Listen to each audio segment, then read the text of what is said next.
Well, good morning to you all. That was so fun to hear from the team. Thank you so much to all of you for those who gave up more than a week of your summer plans to be serving in Northwest Territories. And thanks, Bruce, for the great slideshow that you put together. I know you put a lot of work into that as well, and we're thankful for it. Can we say thanks to him? Yeah. You might have heard this saying before. It goes like this: a friend will help you move.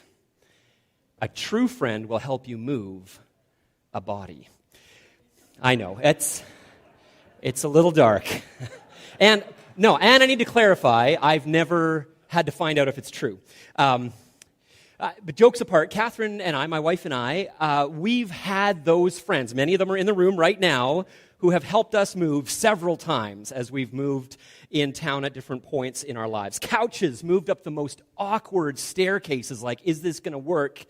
It's like one of those unsolvable problems that you can buy at those high-end toy shops. If you know, you know. You've been there. You've done that. And a moving party isn't complete until there's pizza. There's always pizza to go along with the sore arms and the laughter. But the point is, there's relationship. You know who your friends are by who shows up on moving day.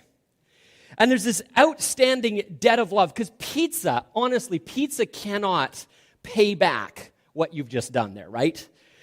You know that the next time your friend moves, your back will be sore, and your heart will be happy because of it. Because that sore back means that your life is entwined with the lives of others. But once in our lives, Catherine and I didn't have to call our friends. It was our move from Hamilton to Kamloops. And in that situation, we just needed a moving company, so we paid this moving company, and they showed up, and they loaded up all of our stuff, and they drove it across the country, and rather unceremoniously unloaded it into our little basement suite on Spring Hill Drive, and then they just left. They left no trace. It was a simple transaction. There was no friendship required. It was a little bit like magic, really.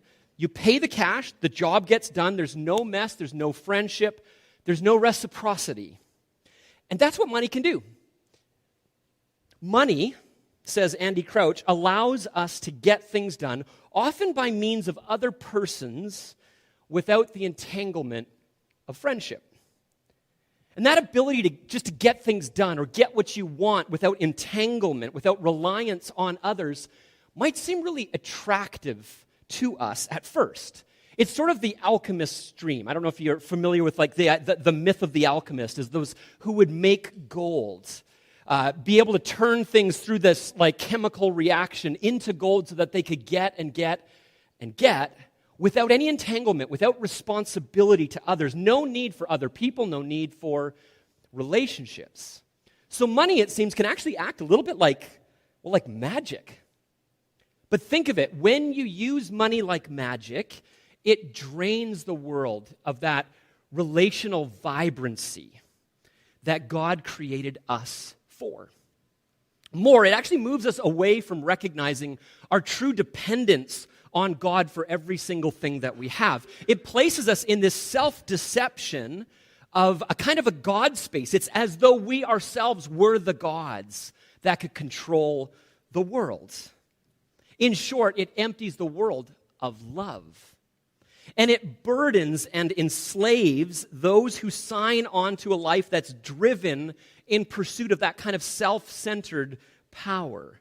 No wonder Jesus talks about money the way he does. In his most famous sermon, in Matthew chapter 6, we find this statement, and it's challenging to the core. I won't paper over that. Jesus says this: no one can serve two masters.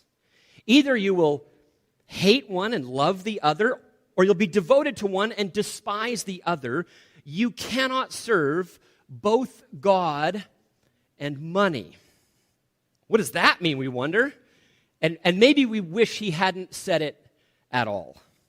But here's the thing. Jesus, the one who created you, who called the stars out, is one and the same as the living God. He's not just kind and good and holy. He's brilliant. Jesus knows how life works best. He designed you in a particular way. He knows what will ensnare you and what will set you free. And he's saying here that money will make an awful master. Because while we think that we own our money or our treasures, it turns out these can easily come to own us. Now, if you're just joining us, welcome here. We've been doing a series this summer called Traveling Light.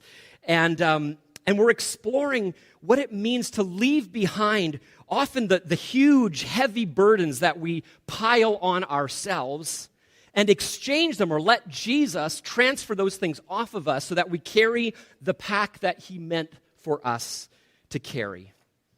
So Jesus says, and this has been our key verse for the summer, and I hope you'll memorize it. He says, "Come to me, all who are weary and burdened, and I will give you rest. Take my yoke upon you and learn from me, for I'm gentle and humble in heart, and you will find rest for your souls. For my yoke is easy, my burden is light." And one of the most significant burdens that we can ever shoulder or put on ourselves is an insatiable drive for more of a sense of security or power or status that we think that wealth will give us. But then some of us might wonder, how is money a burden? If it's a burden, I'd like more of that one, please. But today we'll see this. We'll see this, that the heart is the heart of the issue. Second, we'll see the corrective lenses that Jesus gives. And third, we're going to look at some really practical pathways out of that enslavement. So just pray with me as we begin. Father, I thank you so much for this text of Scripture that your Spirit inspired Matthew to write down, and that, Jesus, you spoke these words in its first setting, and you continue to speak them to our hearts today. So help us to hear.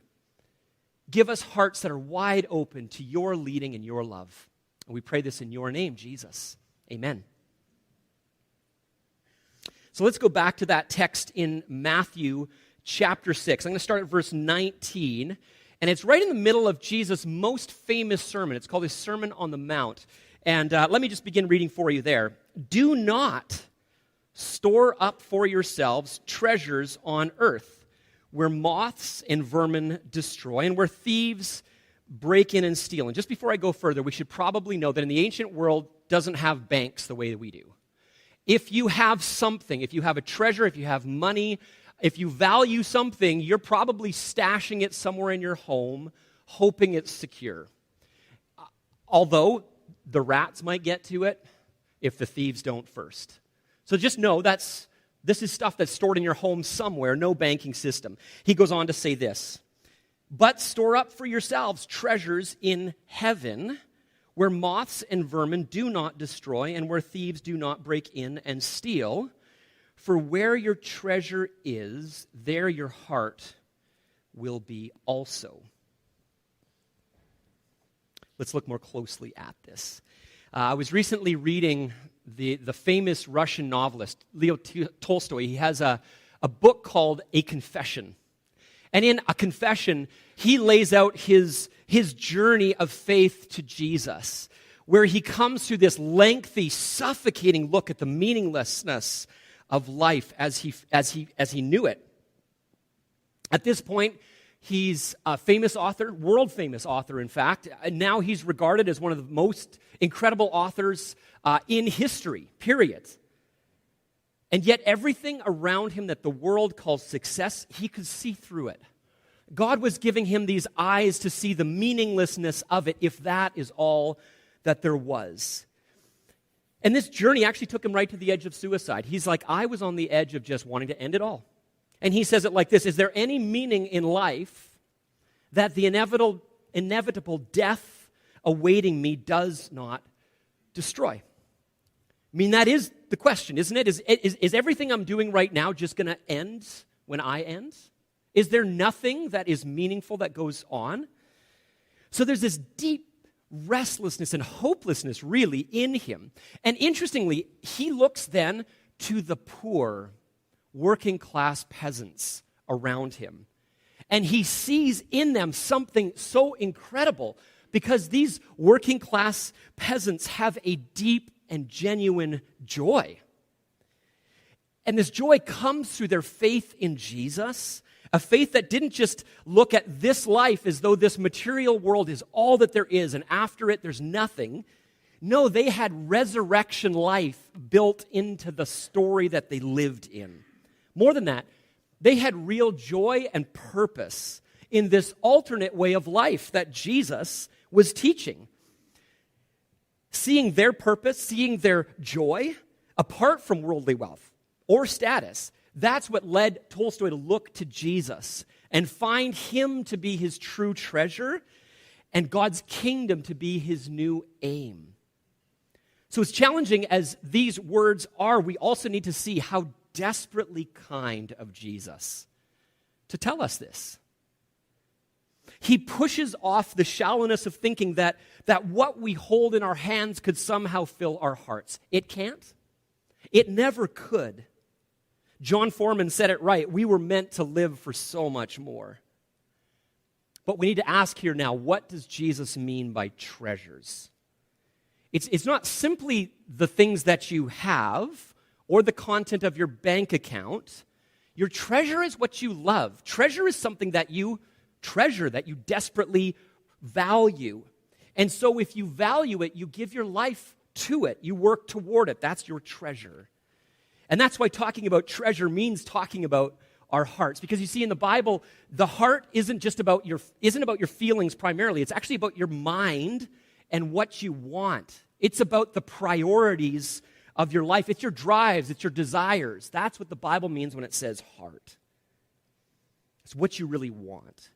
And because of that, what our hearts are focused on is what will give orientation to everything else we do. So I think Jesus is saying something like this: what you treasure, he tells us, that thing will have your heart. It will have your attention, your motives.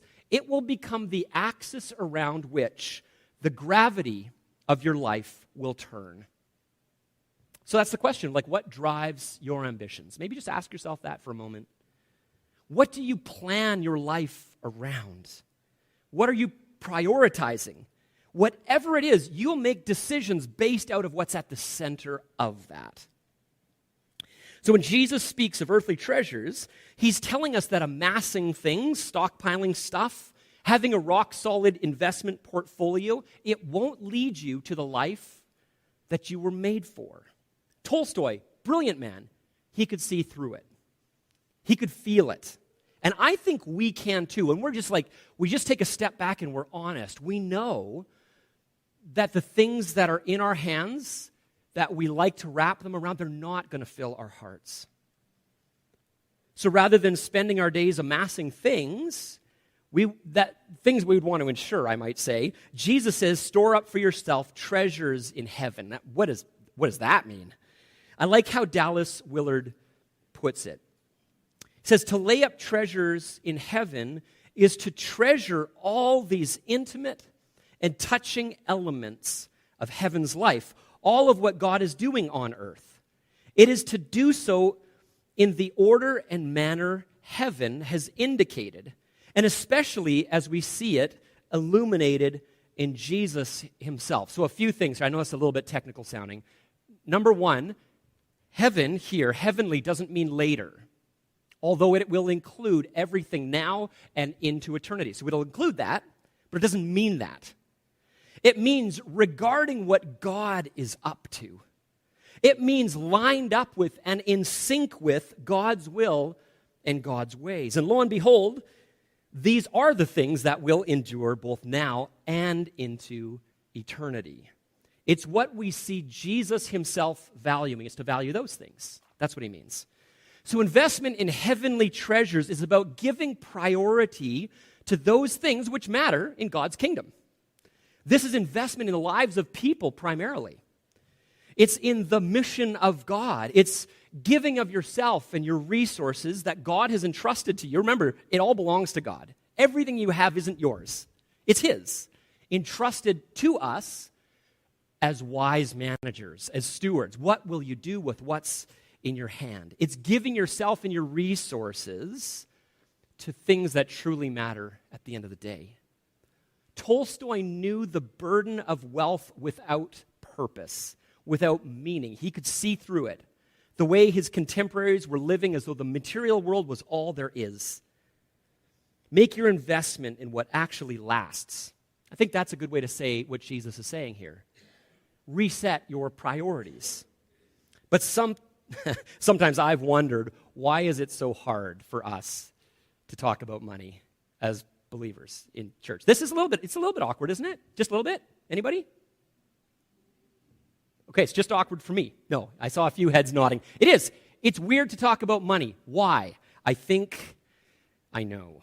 Listen to the language that Jesus uses again in verse 24. You cannot serve both God and, as some older translations, the King James, preserves the word mammon. Here's what's interesting about the word mammon. And heads up, this gets just a little technical nerdy, but only for a very short time, and it matters. Jesus is a Jewish man, and he spoke in Aramaic. Aramaic's kind of like a later form of Hebrew. So Jesus is an Aramaic Jewish man. And Matthew and the other New Testament writers are writing in the Greek language, which is the trade language of the day. So if they want to get this message out to the most readers, both Jews and Gentiles, they're going to write it in the Greek language. And Greek has perfectly good words for money and wealth, and everywhere else that Jesus talks about money or wealth, they translate it into those perfectly good Greek words. But not here. Only two places in the New Testament that the word mammon, an Aramaic word, is preserved that's not translated into the Greek language. Just in this saying in Matthew's gospel and the same saying in Luke's gospel. And so that tells us something. It says, pay attention. Why not translate this out? Why preserve the word mammon? I think I know. And Andy Crouch, in his book, he says it well. He says, by the first centuries of the Christian church, teachers and bishops had concluded that in using the name mammon, Jesus had in mind not just a concept, but a demonic power. Money, for Jesus, was not a neutral tool, but something that could master a person every bit as completely as the true God. Mammon is not simply money, but the anti-God impetus that finds its power in money. No wonder Jesus is so serious. No wonder he says either you can serve God or you can serve mammon. It cannot be both. Why? Because this is about worship. You can't serve, you can't worship, or give your love and affection to both. This is a demonic power at work in our greed. And so your devotion to one will demote the other. It's impossible for them both to be first place. So why is it so hard? Because this is a spiritual reality. It's a false god, a demonic power, as Crouch calls it. Jesus is unmasking something that endangers your soul, and you go, ooh, I want it. Actually, I need it. Actually, I'm ready to rearrange and reorganize my life to get it. When that happens, Jesus says, beware. You're in danger of losing your soul in the process. You're in danger of giving your life to a false god in that moment. No wonder he's so serious here. When our commitment to the kingdom, to using what God has entrusted us, whatever it happens to be, when that gets put aside in order to get something that I need to insure against rust or theft, Jesus says, beware, watch out. Your devotion to one will demote the other. And we probably need to know this too. I picked one passage of so many where Jesus talks about money. At 15% of everything he says is on this topic. That's more than his talk about heaven or hell combined. Why? Why is this such a big deal to him? I think it's because how we treat money and possessions is a sign of our spiritual health or unhealth. And so Jesus not only describes the problem, which he does, mercifully, he actually gives us the solution in the same passage. We talk about corrective lenses, right? When we talk about, eyeglasses, well, Jesus intends to correct our vision here. Look now at verses 22 and 23. Jesus says this, "The eye is the lamp of the body. If your eyes are healthy, your whole body will be full of light. But if your eyes are unhealthy, your whole body will be full of darkness. If then the light within you is darkness, how great is that darkness? Now that phrase, a healthy eye, is an idiom in that language, in sort of the Hebrew culture, an idiom or like a saying. And it basically means to be generous. It's like your eyes are wide open, and so the light that comes in through them is just filling your whole life. You're generous. And a bad eye means to be stingy, to be tight-fisted, to be self-centered with your resources. I recently heard this story about a man who took his wife on a date, and he was known as a guy who was pretty tight-fisted. And so he saw this advertisement that there was this stunt plane service, and they had this great deal that if you go on the stunt plane ride and you don't scream, you don't cry out at all, you actually get it for free. And so he's like, challenge accepted. Yeah, I could do this. And so they get on the plane with this guy, and the pilot takes them on this incredibly wild ride because he doesn't hear anything. Not a peep. He's diving, he's barrel rolling, he's doing loop-de-loops upside down, and it's in one of those like biplanes that are like open. It's crazy, this story. But nothing, not a peep. So the pilot lands the plane, and as they're taxiing in, he speaks to him over the intercom. And he asks them, he's like, how on earth did you do that? Like, no one's actually ever won before. And the guy says, I'm not going to lie, it was really tough. Like, you almost got me on that third loop when my wife Mary fell out. That's a bad eye. That's tight-fisted. On more serious note, here's how John Stott, he's a great exegete and pastor. He says it like this, talking about that metaphor of light and darkness in your soul. He says, if our spiritual perception is correctly adjusted, then our life is filled with purpose and drive. But if our vision becomes clouded by the false gods of materialism and we lose our sense of values, then our whole life is darkness. And we can't see where we're going. So the eye exam, it's just this. Maybe this is just something you could ask yourself right now. Would my family and friends, would they say of me, when I look at his life, when I look at her life, do I see generosity in how they use the resources they're entrusted? Maybe ask yourself, do I spend my money in ways that serve God's purposes, God's values? Or is it more directed to myself, my family, my own interests? Do I demonstrate my love and service to God and neighbor through my finances or not? That's the exam. And mercifully, the antidote is built into a healthy eye is joyful generosity. So the antidote, let God get to work on your eyes. Let him begin to develop in you a richness and a generosity. So let's look closer at that. What we need, not just to become, just to give more. I'm not saying that, and actually I don't think Jesus is. He wants to make us into givers, to actually adopt a new way of life, to look more like him. So some practical pathways. First of all, just rethinking contentment. I think it's really hard to become open-handed and generous, to be like Jesus in that way, if we think we just need more. In her song, The Fear, singer Lily Allen very bluntly describes what it is to be so often immersed in the story that our society tells. Just listen to some of her lyrics here. And she's got a great British accent, and I will not try to inflict it on you. I wish I could, but I won't. She says this, I want to be rich and want lots of money. I don't care about clever. I don't care about funny. I want lots of clothes and loads of diamonds. I hear people die when they're trying to find them. I'm a weapon of massive consumption, and it's not my fault. It's how I'm programmed to function. Lily Allen, in her own way, and in the whole song actually, brilliantly offers this no-holds-barred critique of how our world often operates and how it affects the way we think. We just think, well, it's not my fault. That's just how it is. I'm just kind of going with the flow. But Jesus gives us a new way to think, to recognize the greed that presses that humanity out of us and just to begin to love others. And so there's a level of discernment then, of thinking, of like noticing what is going on in my heart, what is going on in my thinking right now as well. For example, most of my wants are not needs. That's maybe fairly obvious. Many of my wants are not bad at all in themselves, but I need to be aware of the difference between want and need.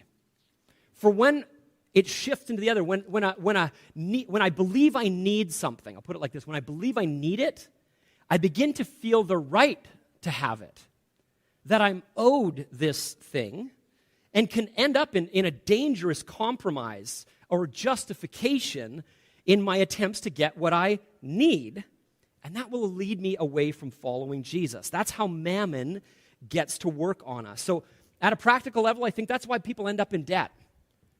I want this thing, fine. I need it.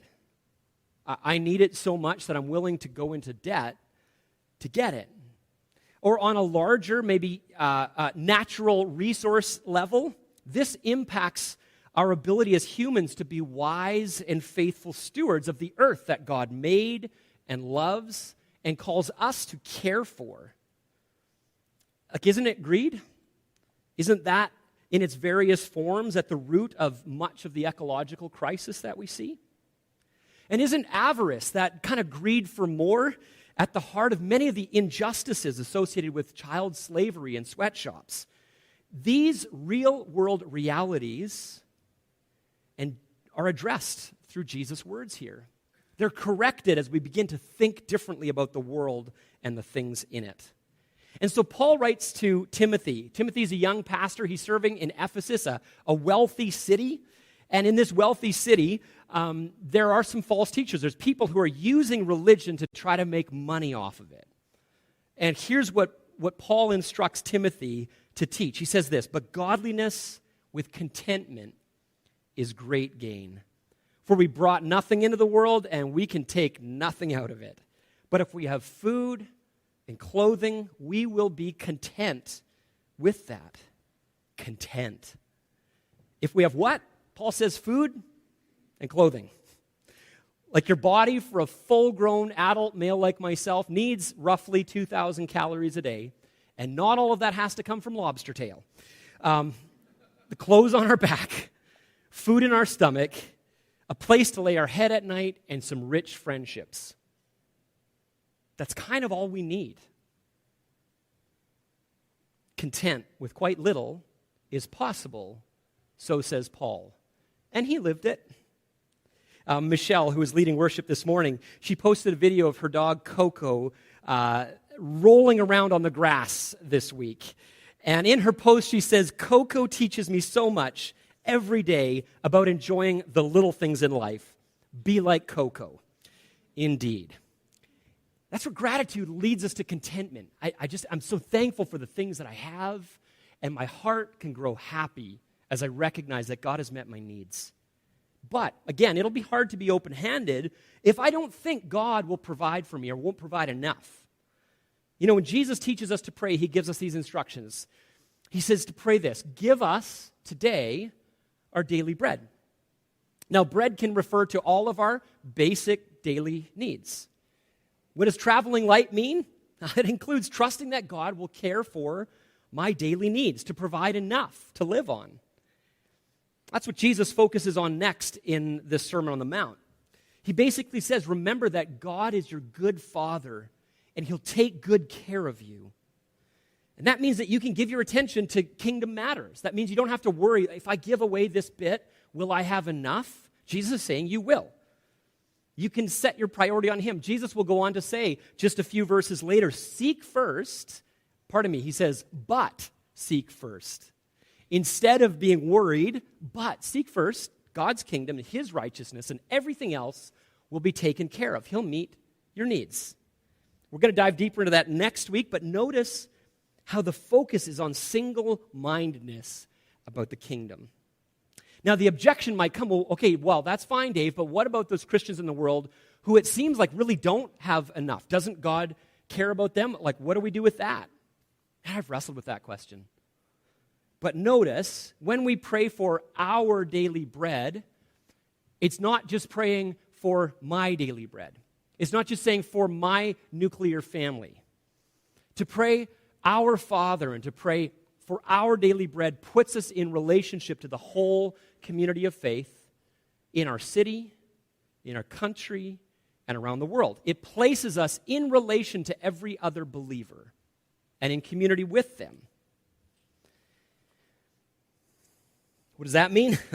That means that whatever God has given us in terms of our financial resources, it obligates us to partner with God, at least in part, in being the answer to that prayer that others are praying, that other Christians are whispering right now from places of desperation, give us today our daily bread.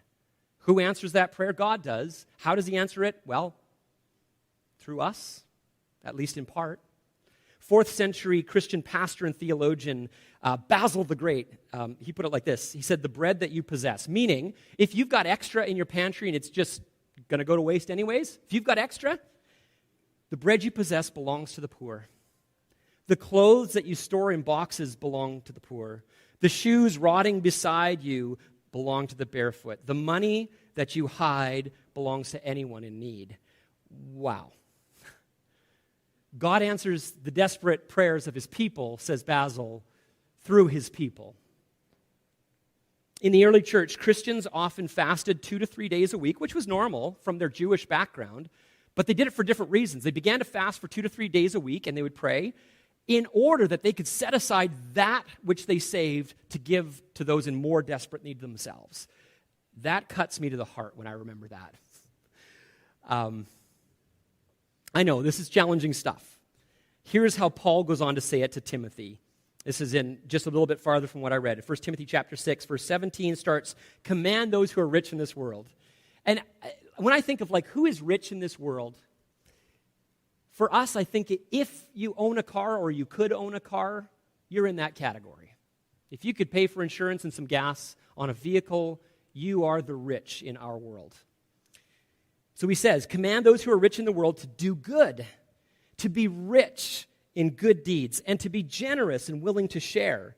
In this way, they will lay up treasures. There's that language of Jesus he's borrowing for themselves as a firm foundation for the coming age, so that they may take hold of the life that is truly life. Life that's truly life. If we asked Tolstoy, I think he would point to that and say, that's it. That's exactly it. Yes, there is the life. It's getting in sync with God's design for the world, with his kingdom work in the world, and then it's radically trusting God with what we have so that we can be radically generous toward others. See, God doesn't just want us to donate funds. He intends to make us just like him. His goal is that we reflect and resemble our generous Father, and we become joyful givers.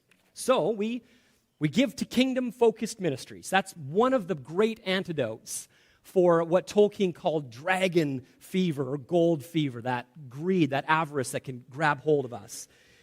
I believe it starts with giving to the work of our local church. And it's true, and I've had board members say, Dave, you never talk about money from the front. I'm like, I know, I don't, but Jesus does, and so we should just let Jesus' voice come out here. Anyways, we don't talk about this often, but basically, here's how we run. Our board makes a budget for the year to pay our staff and to fund all the good work that we're going to do for the year. They make a budget, and then in faith, the membership approves that budget, and in faith, we believe that we together as a community will meet that budget through the regular, sacrificial, joyful giving of this community. And I got to say, I've been so thankful to be a part of a community where we're not worried every year about whether we make budget or not, because so many of you have understood this already. And so I say this first as just a huge thank you, but not really a thank you. It can't come from me like that. It's more of a, you've got it. Keep getting it. Keep running toward that generosity piece. Here's what our family does. We start by giving 10% of our income each week toward the local church. This idea of a tenth, it does come from the Old Testament, but Jesus affirms the practice in Matthew 23, and Paul will say that the church community needs to support those who are called to vocational ministry. Basically, your pastors who work full-time at this, the church's responsibility is to make sure that we pay their wages. Basically, it's assumed that God's people will be generous in supporting kingdom work, and that begins with the local church. Then after we give to the local church, we give to a number of different things, to missionaries. We give to mercy organizations like World Vision. We give to the food bank. And just aim to be generous when we come in contact with people in need. Now, Catherine, my wife, is very good at this. I have a long ways to go. I just don't think in those ways, in the way that she does. God has gifted her, and I'm learning this more and more. But here's the fourth thing we need to see, and this is where we're going to wrap up. Ultimately, Jesus' invitation to travel light, it's more wise, more loving, more good for you, and good for the world than any other approach. And ultimately, his plan is that we're transformed, that we become like him, to move from a consumer as a primary identity to a servant. Jesus says to his followers that we are made to serve. Then Jesus says of himself, the one who could have legitimately demanded to be served by others, he says this, for even the Son of Man, as he points to himself, even the Son of Man did not come to be served, but to serve, to give his life as a ransom for many. What does Jesus do with his authority? What does Jesus do with his power? He uses it for the sake of others. He lays down his life freely and then invites us to do the same for others. And here's where I think it all starts. If you're just exploring the Christian faith, here's where I think it starts. It's when you recognize how desperately and deeply God has given for you, that he lay his life down for you. That's what ultimately changes our hearts. The whole thing is not just about like, man, I got to be more generous and pull myself up by my bootstraps. No. It's when you let the love of God for you, the generosity of God toward you melt your heart. That's what forms us into a new kind of people. Yes, it will mean practicing generosity, but it begins by worshiping Jesus, by just being in awe of what he's done for you. That's what ultimately will shift your heart and your values. And so to me, to follow Jesus is to be made into something, a joyfully generous person. That means that we no longer look at money like magic to us, a way of insulating ourselves from the messiness of friendships or the entanglement of relationships, but instead we allow ourselves to be more fully human, more people of love that we were created to be. So we look at our resources, yes, our money, our energy, our time, our talents, and we begin to say, how do I serve God and God's purposes in the world around me? Like maybe for you, it just means that you're going to borrow some things rather than buy them. Maybe you're going to lend things freely to some neighbors and not worried if they get damaged or forgotten. You know, that's one of the best ways to be a friend, is to lend things to others. It's one of the best ways to make friends, is to say, hey, can I borrow this from you? I've got things that some of you own in my workshop. I will get them back, and I will lend you things. They're not broken yet. Or maybe you need to look around and say, you know what? I see that you've just had a baby. You just had a kid. Maybe you need some meals, and I've got some time, and I'm going to use some of my money on groceries to cook and then give it to you. Maybe that's something that you need to step into more, some hospitality. That's a part of the generous heart. Or maybe you need help moving. Can I help you? Or, you know what, there's some changes that we as a family need to make in our standard of spending so that we can increase our standard of giving. Ultimately, it's when we begin to see Jesus as more beautiful than any other thing that tight squeeze that earthly treasures can have in our hearts begins to just loosen, and our hands can loosen, and the center of gravity can shift back to him, back to heavenly treasures. And that honors God and moves us deeper into relationships with others as well. I'm going to invite the worship team forward, and I'm going to invite you to stand as well. And as you do, I'm going to pray for you. And here's something you can do. If you want, I sometimes will pray like this. I'll open my hands to God as a symbol of my trust in him and my desire to be open-handed with everything that he's given me, everything he's entrusted me, that I was saying, God, it's for you. I trust you that you'll provide enough, and I give myself to you. So if you're comfortable, just even with our eyes closed, if you want to put your hands open, I'm going to pray that the spiritual realities Jesus is talking about here would be true for us. So, Lord God, maybe there's a treasure. There's something that I've been holding on to. Maybe it fits that category of an earthly treasure for me. It's been gripping my heart. Or maybe I've been grasping hold of it. God, I want to let these things go because I've become inordinately focused on them. And so, God, I'm asking you to give me a deeper sense of trust in you. In that deeper sense of trust, to be able to be very open-handed to the needy around me, to give of myself, my time, and my treasures, that they would be truly heavenly treasures, that I would value the things you value and give myself to them. So God, we come to you with open hands, saying we trust you, and we want to give all of our love back to you. Amen.